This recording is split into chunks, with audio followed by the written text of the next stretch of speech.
Welcome to PPR podcast number, we got this right? Okay, 255? Hang on, yeah, 255. Would you like to introduce the man in the middle? I will. Scripps Ranch head coach Marlon Gardinera. How are you, sir? Almost former head coach. I'm doing great. Well, but you're Hold on. So I thought you're not head coach. I thought you were stepping down next year, but you're just helping out this year? I named a co-head coach this year because, city schools have funny rules and interviews and such. So naming a co-head coach this year put the next head coach in place ahead of time. But when this playoff is over, I'm over. You pulled like a filibuster, huh? So that's way of circumventing because please expand on who you chose as your successor. Please, let's talk about him. Sure. So the man's name is John Taylor. He came from Mira Mesa High School, which is an odd place for us to get coaches, but all of our best coaches have come from Mira Mesa High School as a result of John Taylor. He came in year 2 for me. He came in as a defensive coordinator, and I remember interviewing him. When we sat down, he had this binder, and it had more about our offense than I understood at all. And I knew at that moment, okay, well, this guy knows more than I do. Let's do this. So he joined me 8 years ago. And if I had to give credit to the architect behind football at Scripps Ranch High School for the last 8 years, it was John Taylor. He brought in some guys that just, they outkicked my coverage. Mark Bolt has been coaching 34, 35 years. Chris Blevins, old man Blevins' son, who is one of the best line coaches and was the OC during our state championship run. So I like to joke because they are rivals, and while we have great love and affection for each other, we like to, give each other a hard time.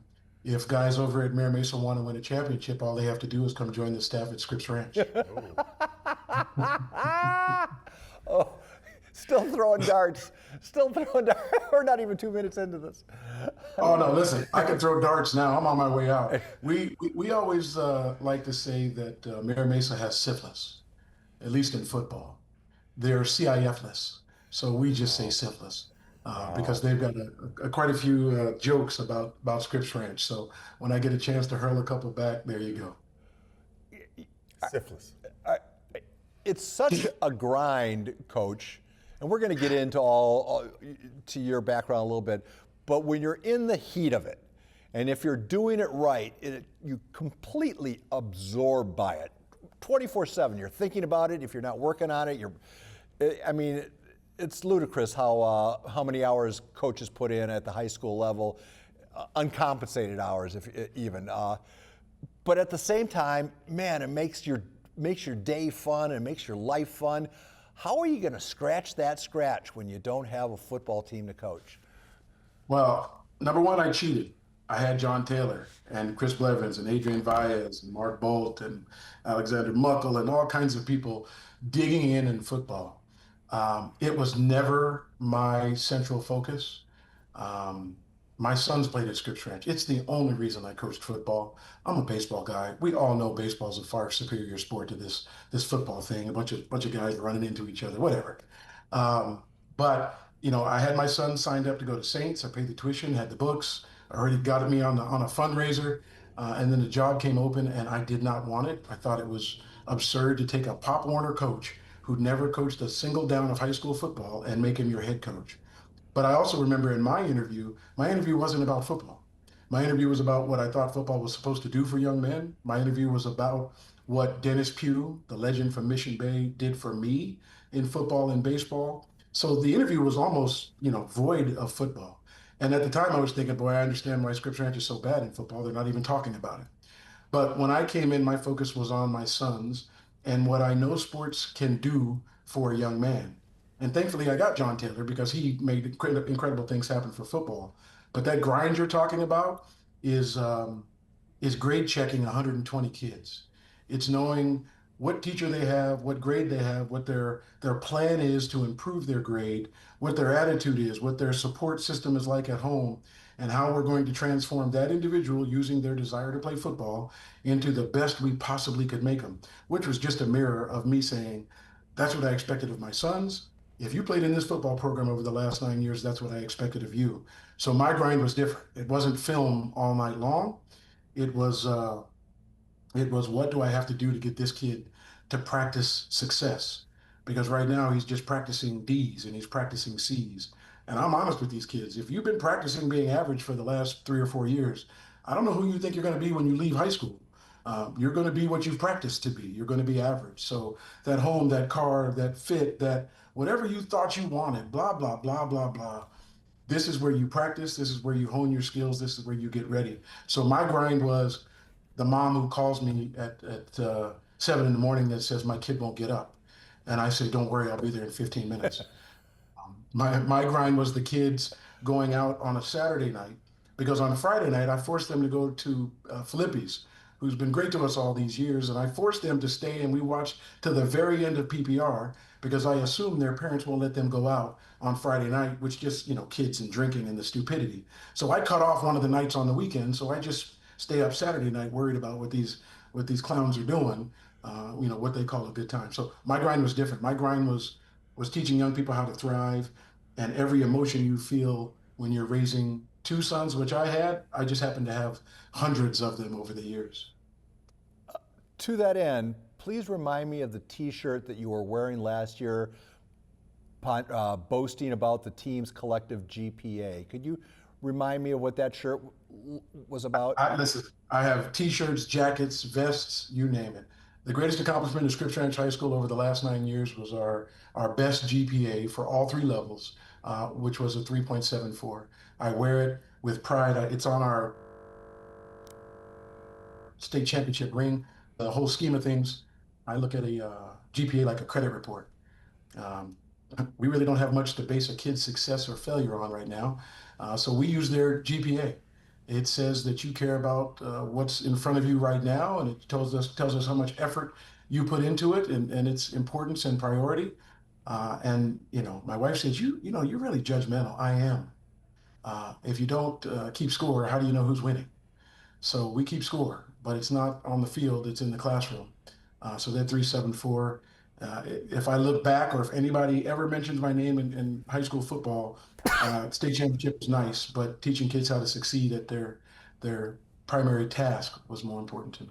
Coach, before when this interview is over, please send me some pictures of those shirts if you have them around anywhere, or the ring, because I want to use that clip. Because I always thought that was the coolest thing. I was wondering, geez, I thought pi was 3.14, and then I put it together that you were boasting about the team's collective success in the classroom.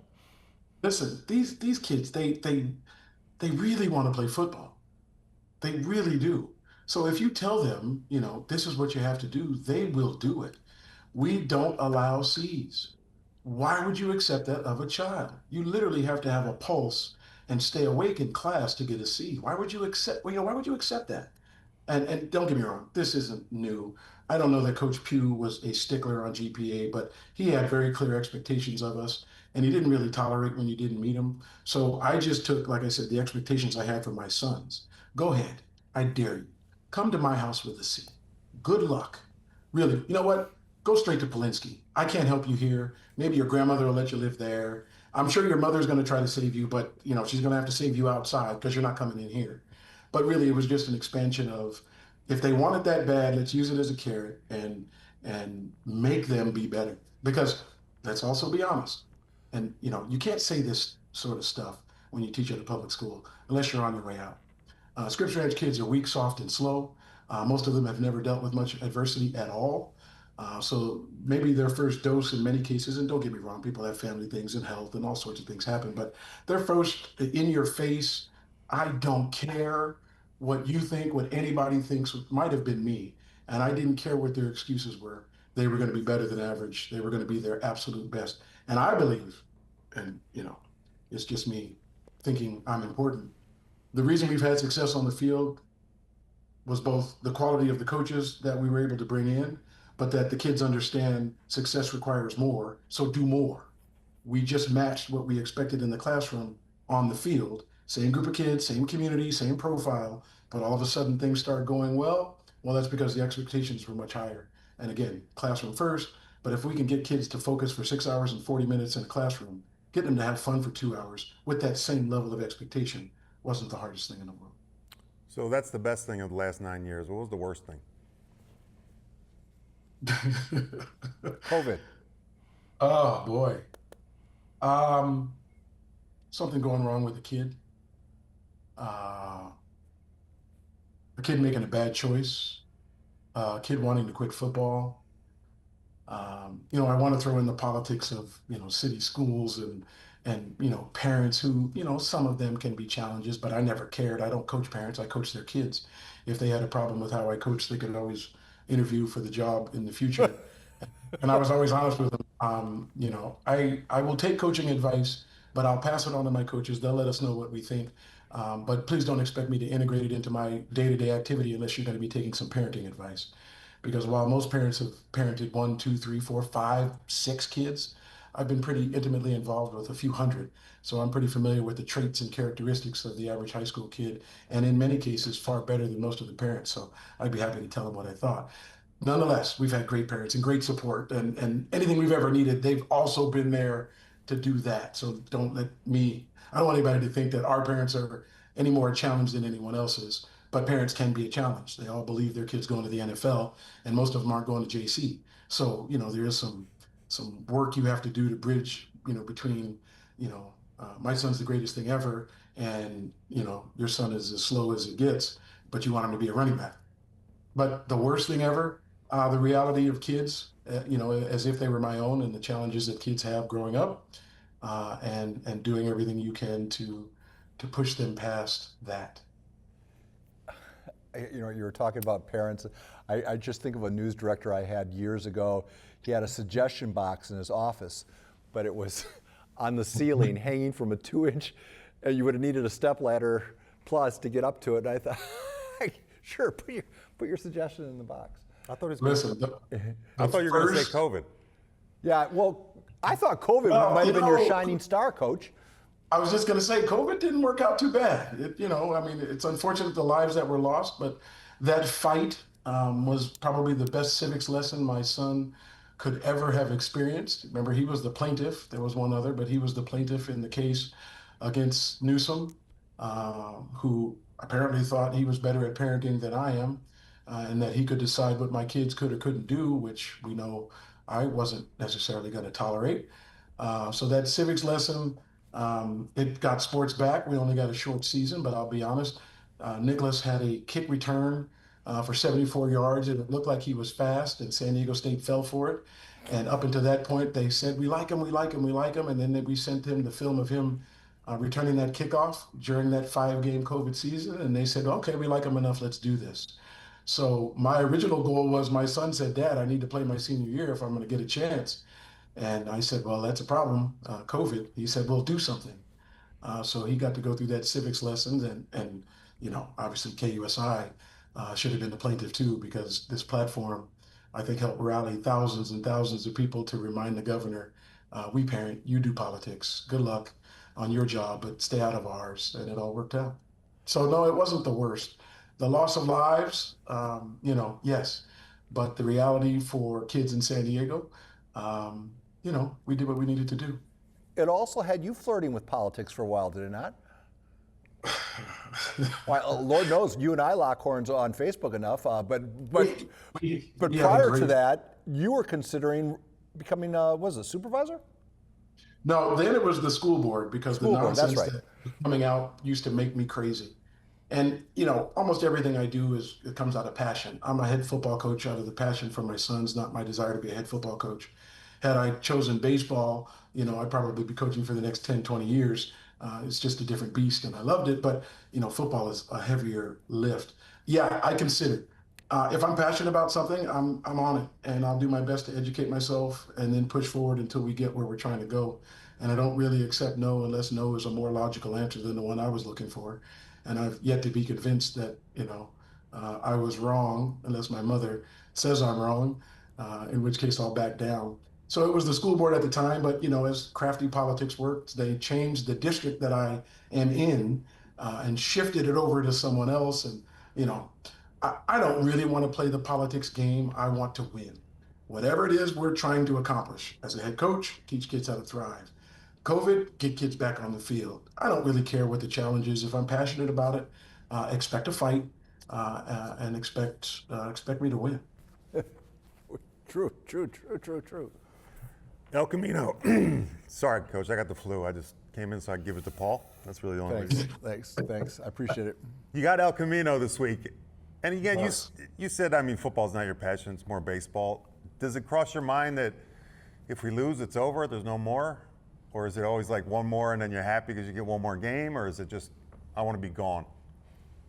I joked after the game against La Jolla, and La Jolla is a special team for us. Mira Mesa's our rival, but La Jolla has become the rival. We've had two CIF championships with us and La Jolla. They prevailed the first time. We did what we needed to do the second time. This was the first year we probably weren't going to play each other in 5 or 6 years. We just couldn't make it work. So meeting in the playoffs was great. But I remember joking right after, these damn kids are ruining my retirement. What are you doing? We've played some interesting football this year, and I thought it was pretty bad. And I'm brutally honest with the kids. If you suck, I'm going to tell you you suck. And I've said that a few times. And then I had our captain, Jackson Roche, who's just a stud. He's just a good kid. He needs to go play football somewhere. He walked up to me and said, "Hey, coach, lighten up.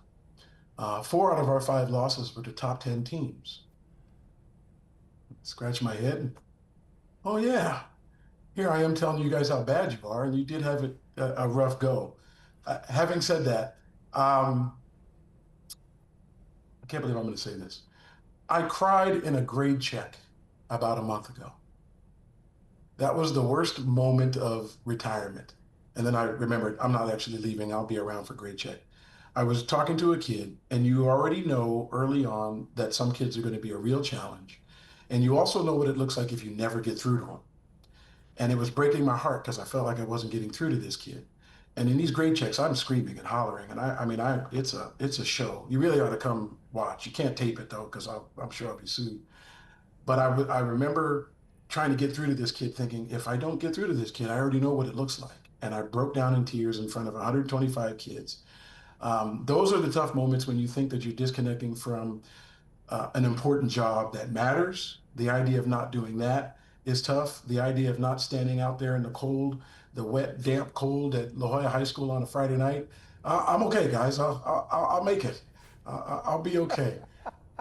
But after giving this team such a hard time about its losses and forgetting that it was the top 10 teams, I'm also okay watching these kids, put it together and go for it. So I'm done when they're done. No sooner, no later. Will I be relieved? Yes, I'll be relieved when the time is up. Walk me through the bracket. You have El Camino, and then the winner for this. Who would be up next for you? If I remember correctly, it's Saints Santa Fe, the winner of that game. Yeah. Saint Santa Fe, and is that for the section title, or is that for? No, that would be semis. That's semifinals, and then okay. So you still have some road to hoe, but I mean, do you ever think about like the Ted Williams saga of going out, you're in a home run in your last at bat, going out with a ring on your finger in your last year on the sidelines? Is that something you can even dream, or do you feel like you have the horses to pull that off? All right. So again, you can say things when you're leaving that you wouldn't have said before. I'm going back to John Taylor because he's screwed me twice. Okay, this is the next head coach. He is a Marine. He's honorable, respectable. He's a mentor. He's a friend. He's everything you could ever hope for. But he screwed me last year. I was an advocate of the new playoff system. Now, while I don't think you should be in the playoffs if you're 0-10, and I don't think playoffs should be for everyone. I think they ought to have a win, threshold, and maybe cut it down from 64 or 640 teams, whatever we have in the playoffs now, 72. to a more reasonable number, reflective of the people that are on top in their respective division. Having said that, I was an advocate for it. I pushed for it for years. Funny thing, we were in a city conference meeting, and I tried to get the city conference to vote on it, and the vote was 18-1. Everybody voted against me. They didn't want the playoff system. It was the worst politics I've ever done in my life. And then the next year it changed, but I was a big advocate. John Taylor screwed me last year. I scheduled Mount Miguel at the end of our season because I wanted them to trounce us and put us in D2 where we belonged. We are not a D1 team because we never have a line for it. When we won the state championship, our left tackle was 6 foot, 180 pounds. And we won it all. But that's what our line typically looks like. We don't have hogs. We don't have horses. I think people with, because Scripps Ranch, they're upper middle class. They're doing okay. But I think people the big people that have a couple bucks, they live by the beach. So we get all the little people over in Scripps Ranch. It just is. I, I don't know why it works out. I don't know why it works out like it does. Really, I mean, go to Torrey Pines, go to the coast. They're big people. We just get the little people. What I the hell had was no idea. Really? Scripps Ranch, there's doctors, lawyers, and engineers, but they're all under 6 foot. They're all 80 and 200 pounds. What are we supposed to do with that? Anyway, John Taylor screwed me. We scheduled Mount Miguel because if they trounce us, it makes it clear we're not a D1 team. We go to D2. And while I love Poway and the fact that they won D2 last year, Brandon Harris is a great, great friend. We'd have beat the brakes off of them, and I would have got a title last year. But John Taylor, instead of getting beat up by Mount Miguel like you're supposed to, we went for 2 at the end because we were trading touchdowns and we had no business trading touchdowns with them. And we lost by 1 point. I looked at John and said, I didn't schedule this game for this. This was not the point of playing Mount Miguel. They've got 10, D1 FBS guys. We've had one full scholarship D1 FBS kid in 9 years. What are you doing, John? So we ended up at the bottom of D1. We didn't belong in. This year, same thing. We're struggling. We come into the end of the year 5-5. We've got to play UC. UC is, I think, in the 32nd, 33rd, 34th spot. If you got a good matchup with UC, probably makes it clear we're a D3 football team. No. John's got to go devise a game plan, 45-20. There you go. Then we play Lincoln. We got beat, but it should have been worse. Come on, Lincoln. Maybe if you'd have beat us first, you'd have been in the open. But John Taylor and the crew are doing everything they can to keep us in these games. We're one spot from D3. Come on. Come on. Yes, I would have loved to have a ring. If I'm in the D3 playoffs, no disrespect to the D3 teams there, but we would have beat you. And nonetheless, I'd get a ring. So, yeah, I would love to go out with one more. This is a much harder road. I think some of the teams at the top, they're going to have a line. They're going to have some things that will be tough. Steel Canyon, Helix, some of these guys, they're typically better equipped. But we're going to give it a go because, yes, I would love nothing more than to leave with another ring. Wow. How long have we been going? It feels like it's been an hour. And you said No. Coach, can we keep you 5 more minutes? Listen, you're asking me to talk into a microphone. All right. I'm good. Coach, what's the funniest thing you've ever seen happen on the football field? That when you go do your rubber chicken dinners, it's your signature story that you like to tell. So this is the worst funny story you're ever going to hear. This is La Jolla, 2018. We're in victory formation. We put a kid in. He's a backup. I don't remember what happened to the starter to take the snap and take a knee. Well, Max Smith, I'll never forget this kid from La Jolla. I think he went to the Naval Academy or something. He should be president. I'm so mad at this kid. Victory formation. We're up 10-7. We ended up being 6-4 that year. If we're 7-3, we make the playoffs. It would have been our first playoff appearance in 6,000 years at Scripps Ranch. The kid takes a step back with the ball. Max Smith jumps over the line, pops the ball out of his hand. La Jolla gets the ball from us in victory formation. The next play, they score a touchdown and the game is over. It isn't really a funny story, but you just have to laugh because it's been viewed on YouTube about 8 million times. Who loses in victory formation? We did. we did. So I don't know that it's the funniest story. The only other thing I can remember, we had a kid sitting on the bench in practice. It was my first year. And the first team, they were the biggest physically, the strongest, the most capable, but they weren't really ready to play football. I remember looking over to the bench and there was a kid. We just finished a water break. Everybody's back on the field. And he's sitting with his helmet on. He's got his legs crossed over, like he's sitting at a desk with his phone out. And I walked over and said, "Hey, I don't mean to bother you, but we're back to practice." And the kid said, "Oh, sorry, coach, I'm just checking my email." So that was up there. But that was the old Scripps Ranch way. That's Bert. Coach, just give me a second. I'll be out there in a minute. oh, goodness. Football's changed. All right, Coach, we're going to wrap it up right now. How do you want to be remembered? 3.74 GPA. He thought kids were more important than football. COVID was about kids, getting back to doing what they love, getting away from depression and isolation. He was a father that coached football like they were all his sons, and it showed. Because I'll be damned, my sons are doing great. And hopefully most of the boys who came through Scripps Ranch did the same, and anybody else who had to endure hearing my last name benefited from it somehow during football.